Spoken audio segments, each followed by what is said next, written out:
hope everyone had a good morning before they got here. We just wanted to welcome you to Table Community. If this is your first time, then we're super glad that you're here. I'm glad that I made it here in one piece. There was a snake on my car left it right here. So we're really thankful that I made it here. So a couple announcements. We just wanted to remind you of groups. There's one on Tuesday night at Justin and Jessica's house, and another one on Wednesday night at the church. And there's more information over there on the cards if you want to learn about how to get connected to a group. I'm just going to pray and then we can get into worship. Heavenly Father, I just thank you for this day, and I thank you for everyone that's in this room. God, we acknowledge that this is your house and that your presence is here. And so we're just super thankful to be in your presence this morning. God, I pray that you would give all of us a restful and an open heart so that we can learn all that you have to say to us this morning. And we just love you and we thank you. Amen. What's up, everybody? Morning. Hey. Now go ahead and stand and we'll jump into worship.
Nothing here is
stand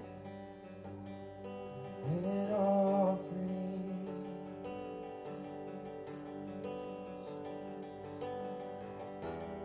With open hands, Lord, I bring. Sing that again, sing humbly. Humbly I stand an offering.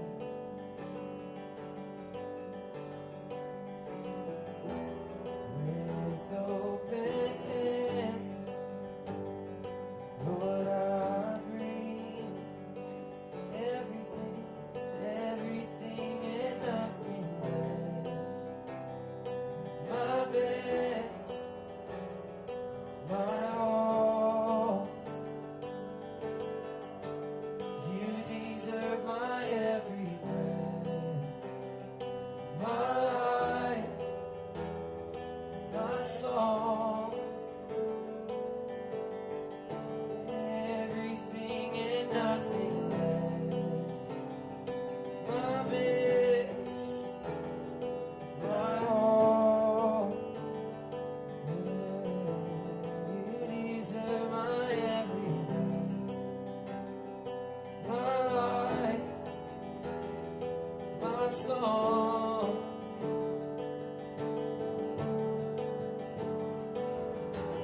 I surrender all.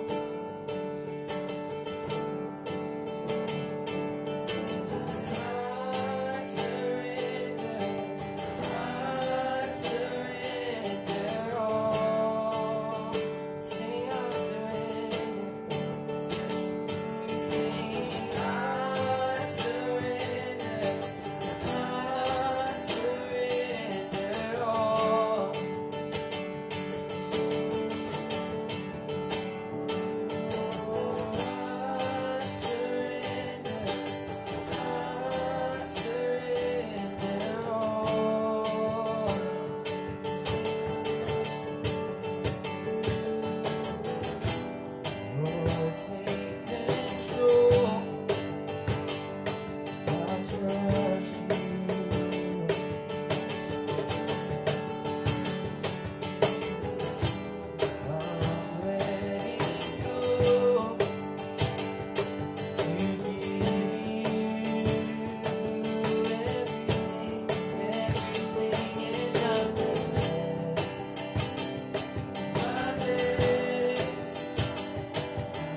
One of the first things I want to address today is why the stage looks as good as it does today. And so you may have noticed there's some changes. Some of the palette wall is gone. That's because of this past week was something called Reach Week. And so several of you had opportunity to come and be a part of that in one way or the other, whether that was bringing kids and helping tear baseboards up or sending kids and people to the Need More Center to hang out with the seniors. We did work in several yards this past week. There was a team from Louisiana, the church I grew up in, Cook Baptist Church. If any of you guys are watching online, thank you so much. They did summer camp at North Greenville, and as part of that, they had a mission team that would come out each day. And so, about 10 adults and about 30 youth that came, and they helped with all these different projects. And one of the things that they did, one of the things they did was help me move, which was super helpful. Look, next time you move, you need like a crew of about 25 kids, and you can load and unload moving truck very fast. But one of the things they helped us do was start to prep the new space, and so they painted pretty much everything in the new space over there. Laid about probably about 80% of the floor is down over there, and so they did a lot of work for us. In the kids' space, they cleaned and vacuumed and shampooed the carpet. And made a huge difference over there. And so they did so much stuff to help us out. And so this is missing because they built us a new sign, which is hanging up down there. If you haven't seen it, it looks really good. So check it out. We will move into that new space in August. So I think probably around the third week of August, there will be a Sunday where it's like, if you're here, it's like, all right, when you're done, pick your chair up and take it over there. And so we'll probably move in there to the second half of August, and we may, there'll be a rolling start in there, and we'll do some kind of like grand opening event in September, make a big thing out of it. But it will be open after the service, so you can walk over there, you can see the new space, you can check out where the kids are going to be. Right now they just look like big empty rooms, but you can check it out and see. I want you to really look at that. And so if you want to help in any way as far as finishing up the projects that need to be done there, over the next several weeks there'll be plenty of opportunities to do that. If you have a truck and you want to help haul some trash to the dump, things like that, there's so many different things that you can do. And so just ask me and I'll open it up and I'll let you work.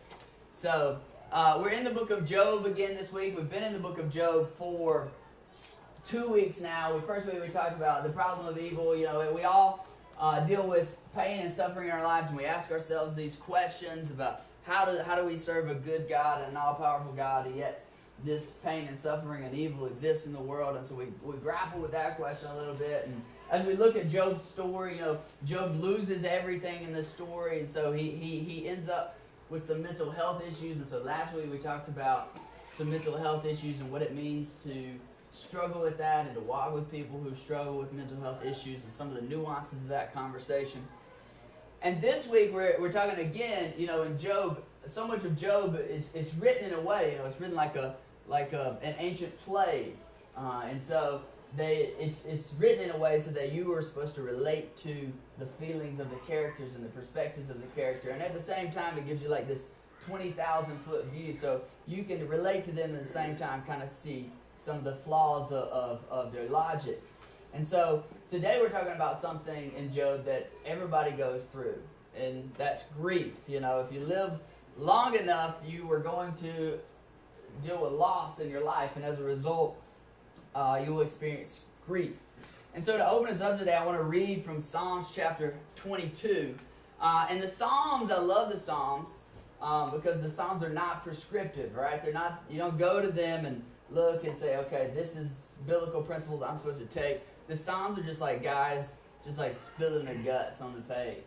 Like this, I'm mad at God right now. I'm happy about God, right? Where there's really, really highs or really, really lows in their lives that they kind of say what they feel. And when you process grief, a lot of times you go from these highs to these lows to all over the place. And so all of us experience pain and suffering and process grief differently. And so I want to look at Psalm 22. I think it'll be on the screen, and you can read along with me. Here we go. It says, my God, why have you forsaken me? Why are you so far from my deliverance, from my words of groaning? So it just kind of starts out like, God, it's your fault. Okay? It says, my God, I cry by day, but you do not answer by night, yet I have no rest.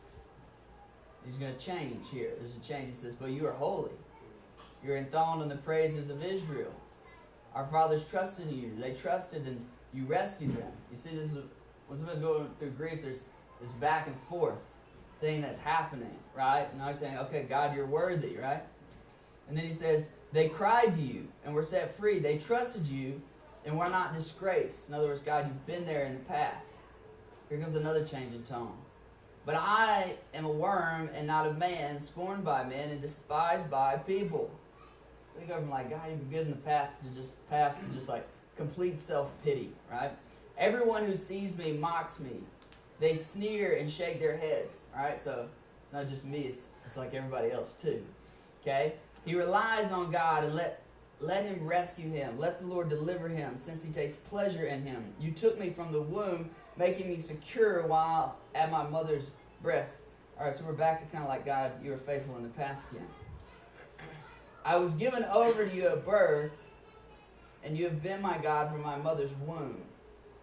Do not be far from me, because distress is near, and there is no one to help. In other words, God, I'm at my wit's end. Everybody's left. You're it.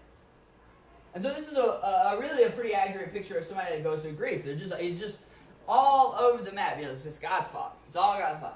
Oh, actually, it's all my fault. No, it's all everybody else's fault, right? Oh, it's God's fault. No, it's my fault, right? Just all over the place. And a lot of times when you go through grief, there's this sense that you do not have any control over your emotions, right? That you're just kind of like a ship in a stormy sea, and you're just getting tossed around everywhere, and you don't really have control over where you go. And so with grief, which is something we all do, this is kind of the reality. You know, I was listening to a pastor once. I was visiting a church, and this is a pastor of a large church, probably about 1,500 people there. And he was telling this story about how his mother had passed away, and they held a funeral at the church. And because he's a pastor at kind of this big church, you know, everybody kind of comes out of the woodworks. They want to pay respect to his mothers and to his mother and to him and to the family. And he tells this story, you know, and the point of the story is basically to say, like, you know, the church really was there for me. But then he says this. He says, I was telling my kids that while you are here, while all these people are here, they've come to pay their respects. They said they're going to be watching you, okay? They'll be watching you. Remember, we represent Jesus to all these people, and they're going to be watching you. So be careful about what you do during this time. And I heard that, and I was like, it's the worst thing he could say to his kids in this moment. Because they're trying to process this grief. They're trying to go through it. Everybody's grief is different. It's unique. And he's trying to tell them, be strong. But the message that's really coming across is well, you don't need to grieve. And if you do have those sad feelings, like, you can have them, but don't have them in front of other people, right? Your grief is other people's burden, okay? And so today we're going to look at, like, you know, what to not to do during grief, and we're going to look at what to do during grief. And you look at this, and one of the things that we'll really focus on is grief is this thing that you can't really put expectations on. So you can't actually grieve yourself the way you need to grieve and to meet other people's expectations. And you can't put expectations on other people's grief and allow them to grieve in the way that they need to grieve. And so when you do put expectations on grief, what you end up doing is delegitimizing that person's feelings and their grief. And so everybody's grief is unique. You can't put expectations on it. You know, we do put expectations on it. We say things like, you know, I just need closure so that I can move on. Okay, well, closure is like not a naturally occurring phenomenon. Okay? It's just, it may never come. Okay? And this idea that if I could just get through this, then I can move on. Okay? There's nothing you can do that is going to fix the loss that you have in your life. And so you should have the freedom to grieve the way you need to grieve whenever you're going through loss. And you should give other people that same freedom as well. So it's okay to cry. It's okay not to cry. Okay? It's like some people need to really talk it out. Some people just need you to sit there and be quiet. You know, some people need a shoulder to cry on, and some people would rather go walk in the woods by themselves and cry it out there, you know. But walking through grief with somebody, it can be a challenge because everybody's grief is unique. That means there's no cookie cutter answers. And so it takes a lot of wisdom and a lot of emotional intelligence. And so this week we're going to move really from trying to understand the questions of like, why is there suffering and what is suffering and what does the Bible have to say about it, to more of the reality of that is that we do have suffering, and so what do we do to deal with it? So this is a very helpful sermon as far as like a lot of times when we see somebody who is grieving, we don't know what to do. We don't know what to say. Okay, and so this would be a helpful sermon to help you gain some healthy perspective for yourself and for others, so that when you go through grief, you can kind of understand why people do what they do, and when other people go through grief, you can better understand what boundaries and what conversations you need to have with them. And so we'll begin by looking at Job's friends. And if you've read the book of Job, you know Job's friends are the absolute best, right? No, they're terrible. They're terrible. So they give us great examples of what not to do when somebody is grieving. And then we're going to look at 6 ways that of things that you can do that you can expect and ways that you can help people when they're going through grief. So let's begin with Job's friend. We'll begin in Job chapter 4. The verses will be on the screen. I'll be reading from the Message translation, and so you can follow along with me on the screen or in your Bible if you like. So Job's friend, this is Job's friend Eliphaz speaking. It says, Then Eliphaz from Theman spoke up. He said, Would you mind if I said something to you? Seems like a terrible way to start a conversation with somebody grieving. Under the circumstances, it's hard to keep quiet. You yourself have done this plenty of times, spoken words that clarify, encourage those who are about to quit. Your words have put stumbling people on their feet, put fresh hope in people about to collapse. But now you're the one in trouble. You're hurting. You've been hit hard, and you're reeling from the blow. But shouldn't your devout life give you confidence now? Shouldn't your exemplary life give you hope? Right? And so Job's friend is basically saying, like, Job, you've been there before. You've helped other people out of this. You should be able to pull yourself up and pull it together. Job's friend, he gives, he gives this sandwich of kind of compliment, not so nice compliment. And there's a name for that sandwich, which we'll just call a poop sandwich for Sunday morning. And so so you give like a compliment, you say something really harsh, and then you give another compliment, right? If you've ever had a conversation where somebody delivered that sandwich to you, you know you only hear the negative part of it. And so that's what he's trying to do. He's trying to soften the blow, but then also give Job kind of this harsh reality. And so his tone is really one of condemnation. And so he assumes that what Job is going through is just like a simple routine case, and then there's a standard explanation to Job's grief. And so which is the worst thing to do when someone is grieving, because everybody's grief is unique. And so he thinks that, I have this, Job, you have helped other people through this. You should know how this works, right? There's an explanation of this. This is the way this works, and you need to just get yourself through it. And so all grief is unique, and Job's friend doesn't realize that. Verse 7, it says, Think, has a truly innocent person ever ended up on the scrap heap? Did genuinely upright people ever lose out in the end? It's my observation that those who plow evil will sow trouble, and sow trouble reap evil and trouble. One breath from God and they fall apart. One blast from his anger and there's nothing left of them.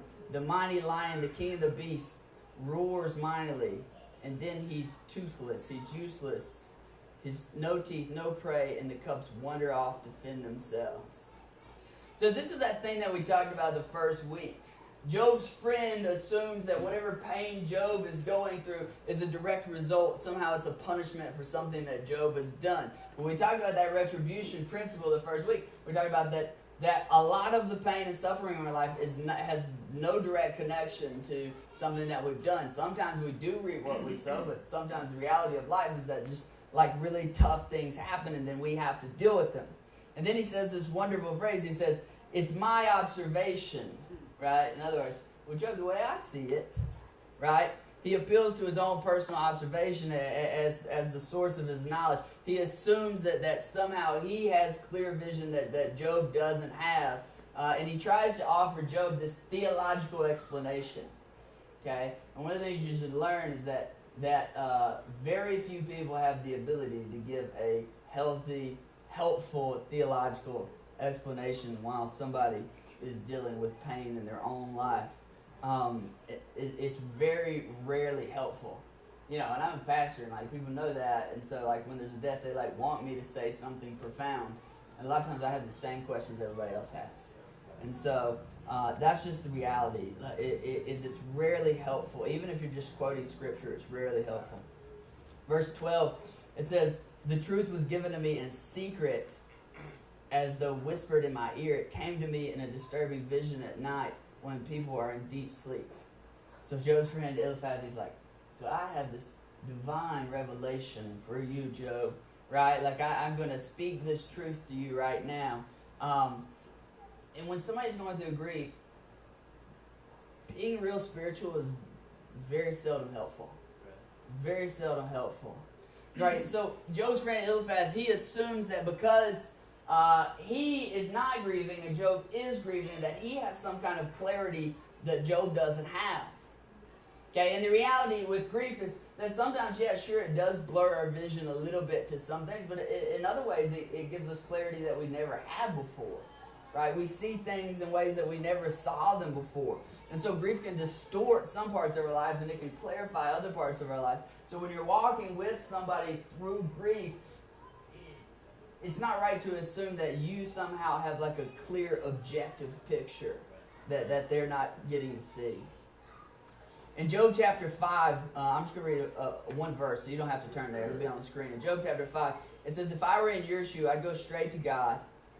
I'd throw myself on the mercy of God. After all, he's famous for great and unexpected acts, and there's no end to his surprises. Again, Eliphaz is the worst.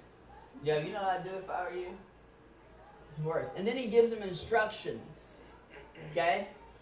Instructions, because everybody's grief is different, instructions are rarely helpful. It's just the worst time to do it. And so we're going to look at really 6 ways. Okay, we've seen the wrong way to do it. Now let's look at the right way to do it. Before we do that, when we talk about grief, most of the time we think about grief in terms of losing a loved one. Okay, but grief can come from all kinds of different loss in life, and it can be triggered. There are all kinds of things that can trigger grief. And so I want you to think about it in a broader sense than that, okay? So when we talk about grief, let me give you some examples of grief and maybe some things that could trigger grief. Okay, we might be talking about the death of a loved one, a spouse, a sibling, a child, cousin, grandma, parent, you name it, okay?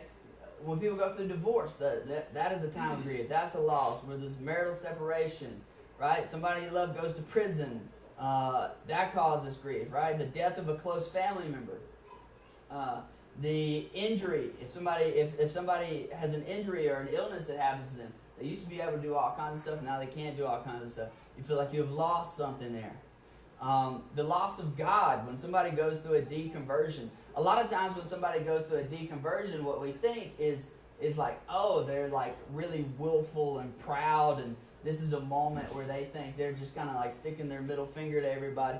No, I mean, for a lot of people, when they go through a deconversion, they feel the loss of God, and God was somebody that was close to them in their childhood or in their earlier parts of life. And so as they go through deconversion, they're mourning the loss of that. And so the temptation for us as Christians sometimes is to come in and just speak truth into their life, and there's places and there's time for that. There's also, you need to understand that they are probably grieving somebody.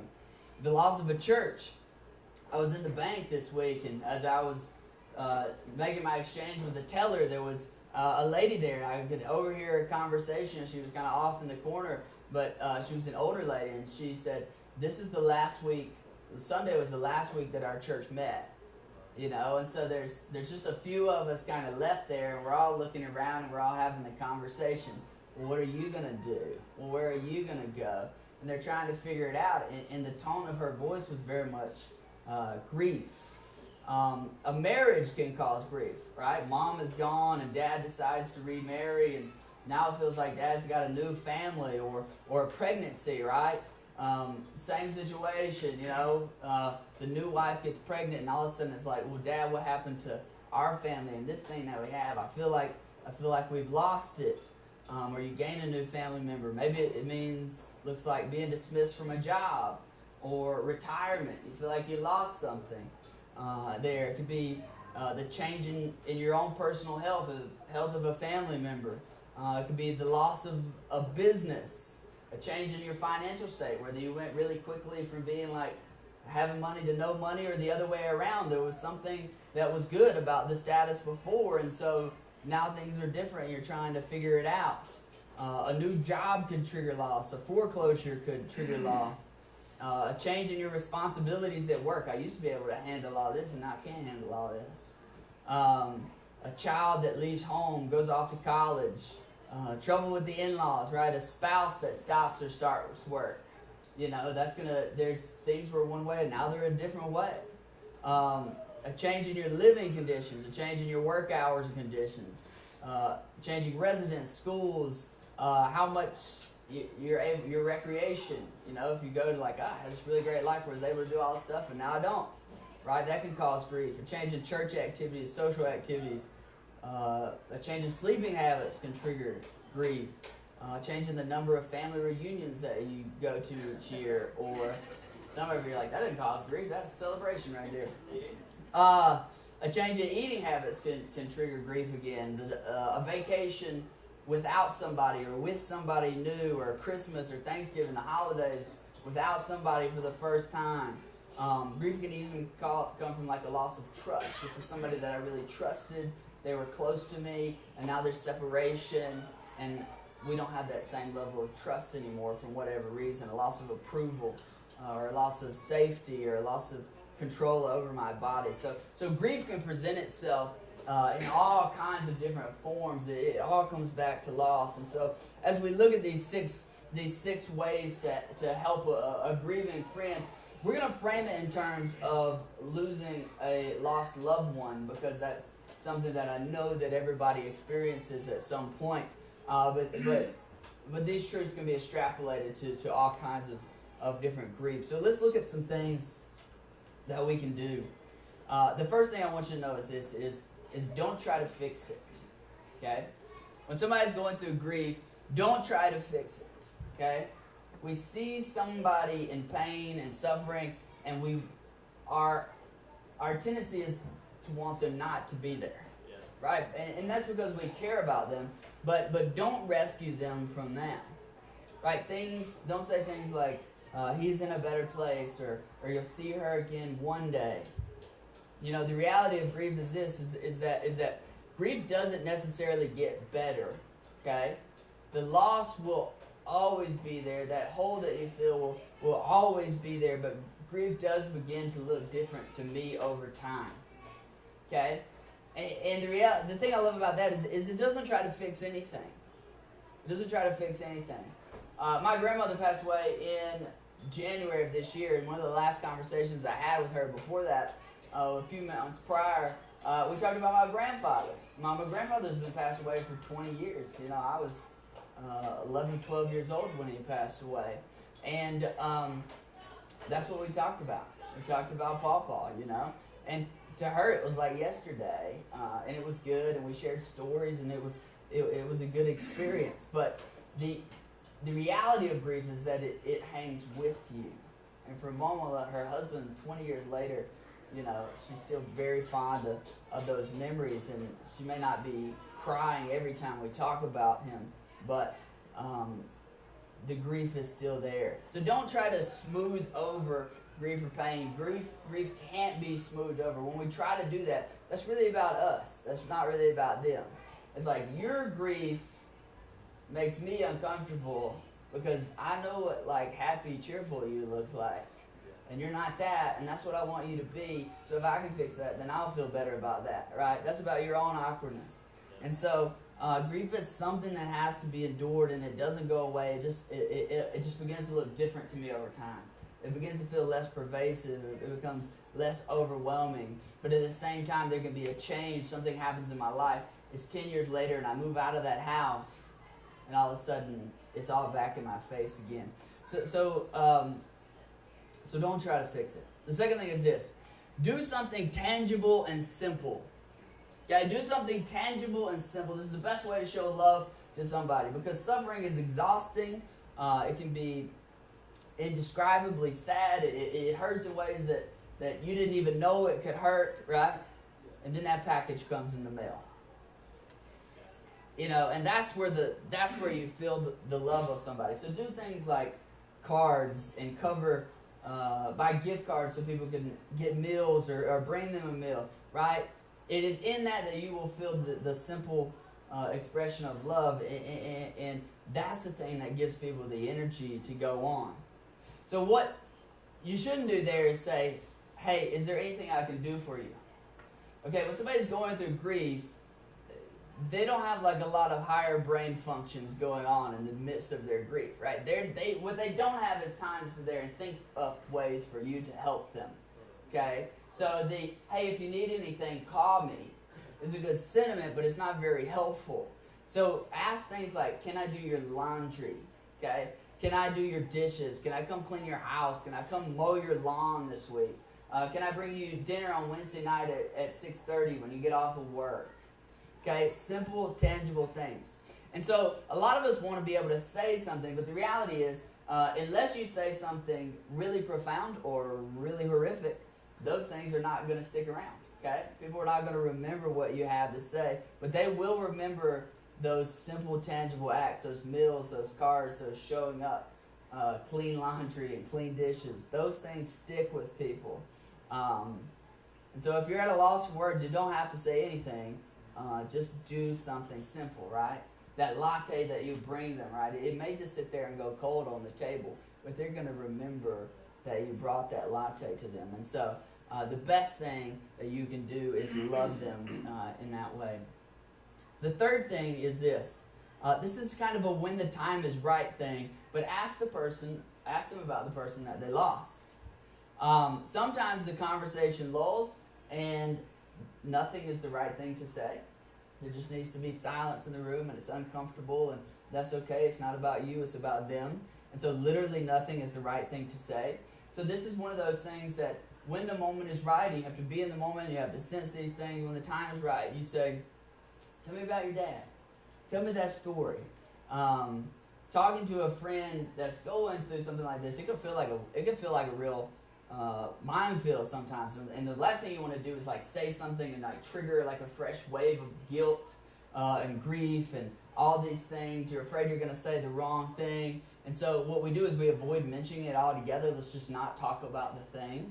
And again, that's about your comfort. That's not about their comfort, and that can be the worst thing. So if you've lost someone, one of the ways that you really try to hold on to people is to talk about them. And everybody wants to hold on to the person that they lost. They want to share those stories. It can be incredibly comfortable for somebody.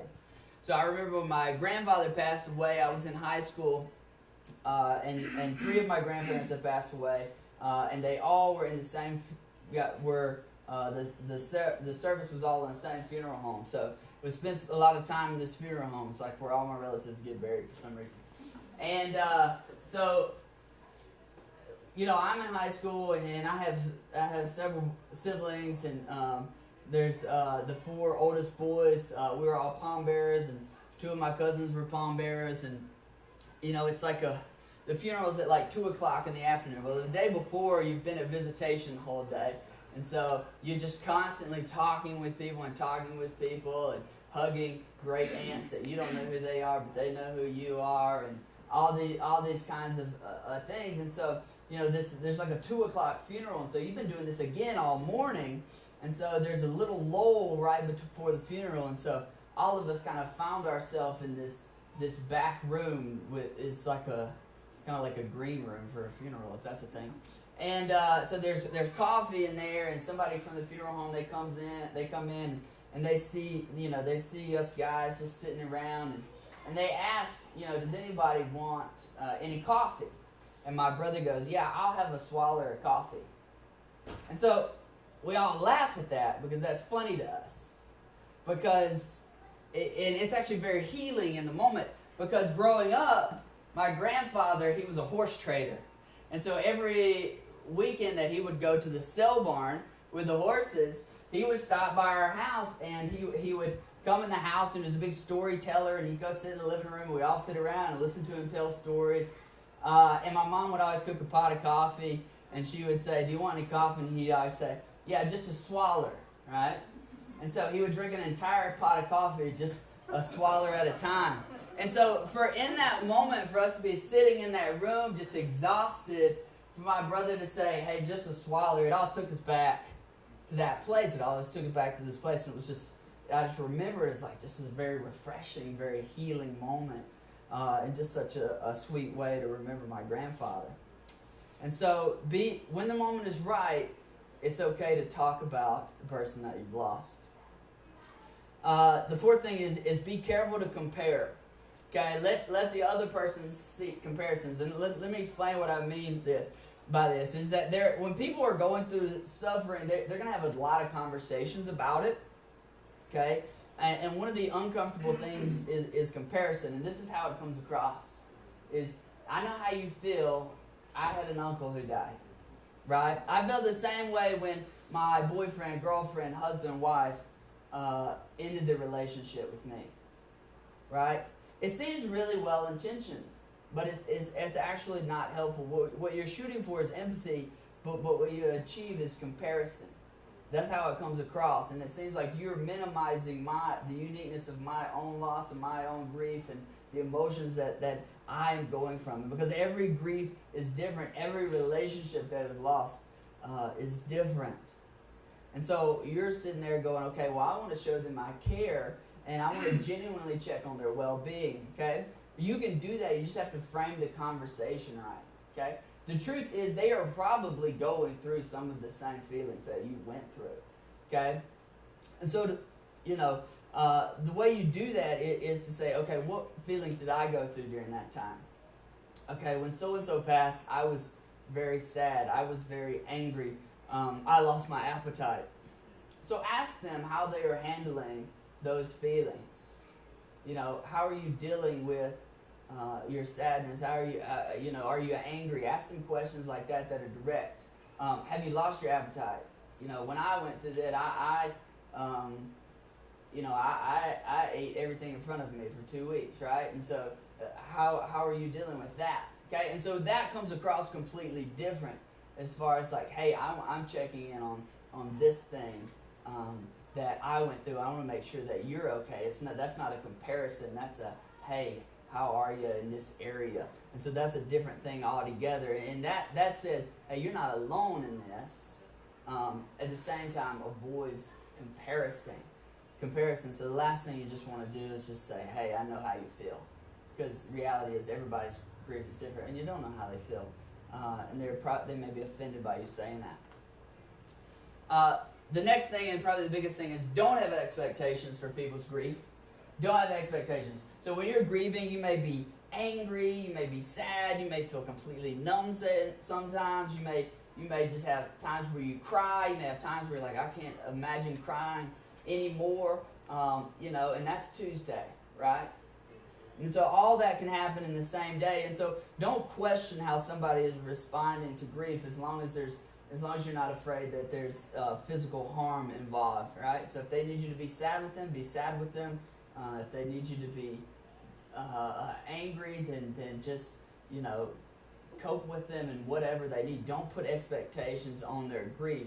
And because we care deeply about other people, sometimes we impose expectations on them. We don't want to see them that way, so we're like, don't be so angry, or you shouldn't say things like that.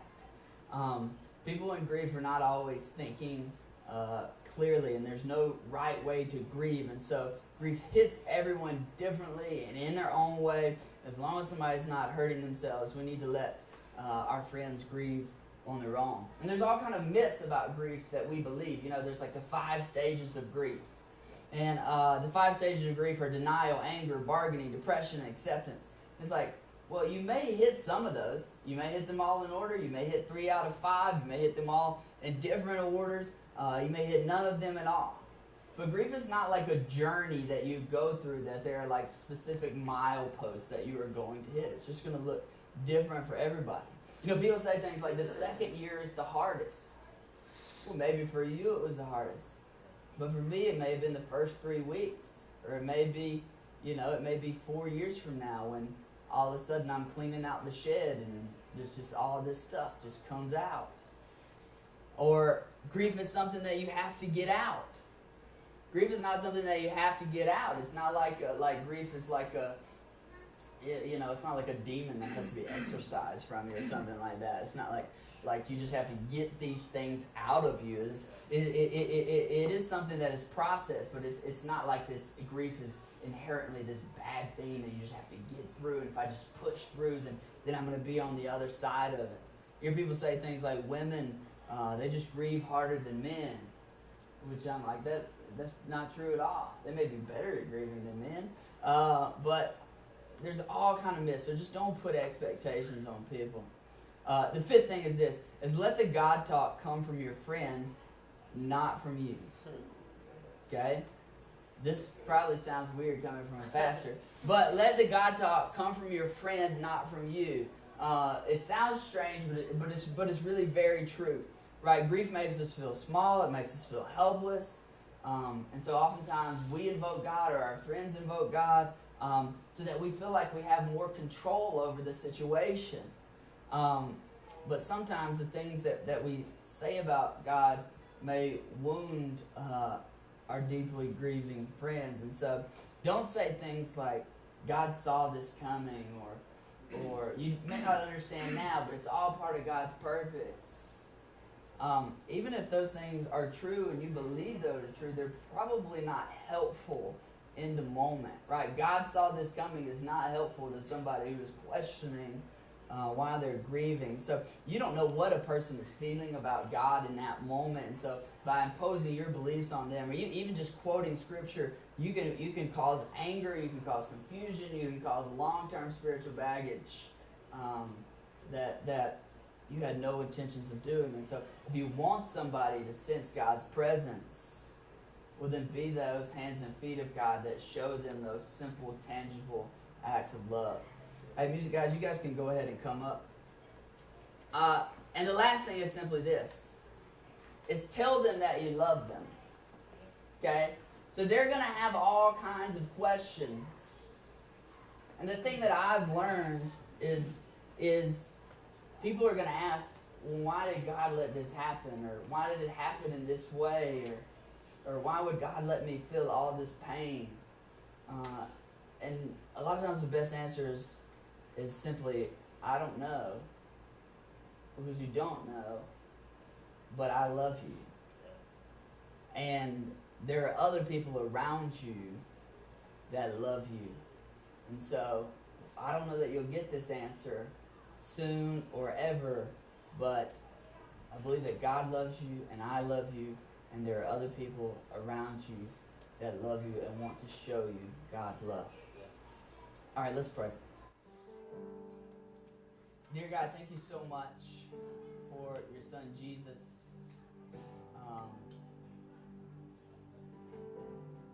Thank you that through Jesus you show us that you're a God that is there during our grief. That when we don't understand, when things don't make sense, that we may not understand why, but we understand that you are there. God, let us be people that walk well with other people. We pray that you would give us the wisdom and the emotional intelligence to be with people when they need you the most. We just thank you. In your name we pray. Amen. Guys, go ahead and stand with us as we continue to worship. I need you. Soften my heart, break me apart. I need you to open my eyes, see that you're shaping my life, and all I am, I surrender. Give me faith to trust what you say, that you're good, your love is great.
giving, God, we just give back to you our tithes and offerings, God, and that they would just be used to further your kingdom this morning, God.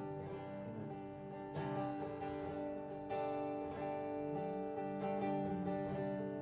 Sing worthy.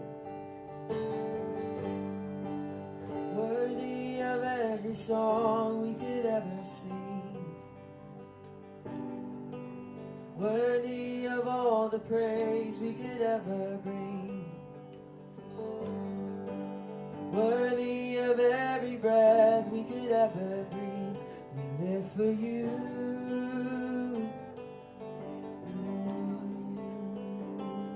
Sing Jesus. Jesus, the name above every other name. Jesus, the only one who could ever save. So worthy of every breath we could ever breathe. We live for you. We live for you. And holy, there is no one like you. There is none besides you. Open up my eyes in wonder and show me who you are, and fill me with your heart and lead me in your love to those around me.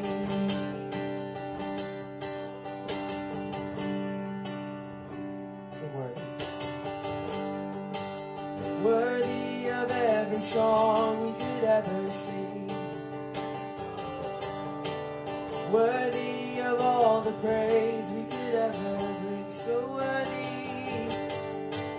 worthy of every breath we could ever breathe. We live for you. We live for you. Oh, sing Jesus. Jesus, the name above every other name. Yes, you are. Jesus, the only one who could ever save. Worthy of every breath we could ever breathe. We live for you. Oh, we live for you. Sing holy and holy. There is no one like you. There is none besides you.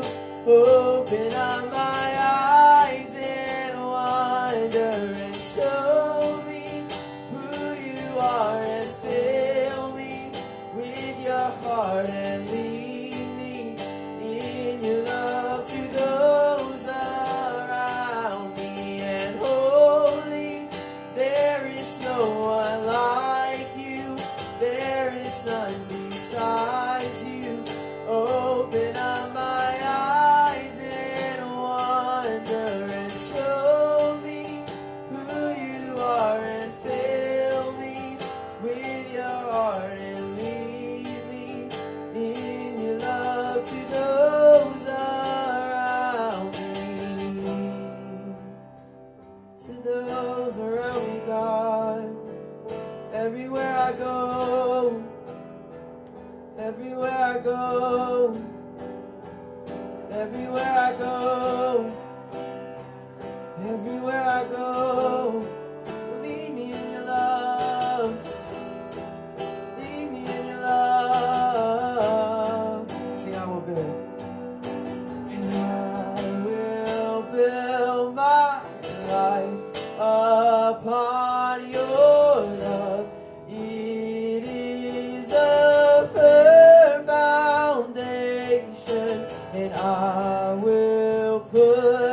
upon your love. It is the firm foundation, and I will put my trust in you alone, and I will not be shaken, 'cause holy, there is no one like you, there is none besides you. Open up my eyes and wonder, and show me who you are, and fill me with your heart, and lead me in your love to those around me.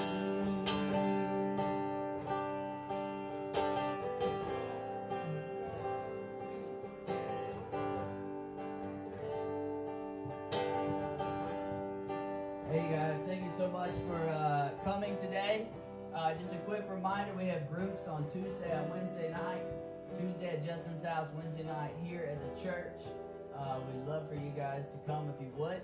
The new space is open for you to go check out after the service. So just on the other side of the yoga studio, there's a big space that will be our large gathering space. And then the unit just past that, to the right of that, is going to be our kids space. And so all that's open. Go check it out and see where we're at.